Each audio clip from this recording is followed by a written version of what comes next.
ত্রিনেত্রস কুকারিতে আপনাদের সকলকে জানাই আরও একবার সাদর আমন্ত্রণ। আমার আজকের রেসিপি কি করে ঝটপট বানাবেন লাউ চিংড়ি। লাউ চিংড়ির জন্য প্রথমে এইভাবে লাউটাকে কেটে নিয়েছি। এটা আমি এখন একটা প্রেসারে সিটি দিয়ে নেবো। আপনারা যদি এমনি কষেও রান্না করতে পারেন, কিন্তু একটু সিটি দিয়ে নিলে তাড়াতাড়ি হবে। এখানে কড়াতে প্রথমে সর্ষের তেল দিয়েছি, তাতে একটু তেজপাতা আর জিরে ফোড়ন দিলাম। এই রান্নাটা আপনারা সকলেই জানেন, কিন্তু এটা আমি আমার মতন করে আপনাদের দেখাচ্ছি আমি তাড়াতাড়ি করে কি করে করি।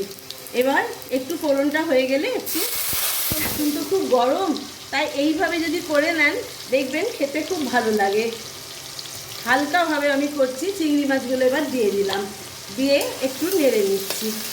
চিংড়ি মাছ খুব বেশি ভাজি না, হালকা করে ভেজে নেব। মাছটা একটু নেড়ে নিয়ে এর ভেতরে ভাপানো লাউটা দিয়ে দিলাম।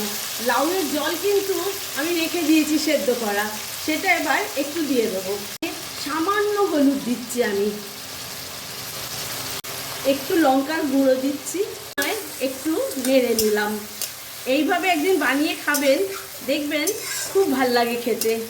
এবার একটু আমি লাউ সেদ্ধ যে জলটা ছিল সেটা দিয়ে দিচ্ছি। পরিমাণ মতন একটু নুন দিলাম। এবার চিনি দিচ্ছি। এই লাউ চিংড়িটা একটু মিষ্টি মিষ্টি খেতে ভালো লাগে। কটা কাঁচা লঙ্কা দিয়ে দিলাম, একটু ধনে পাতা ছড়িয়ে দিলাম।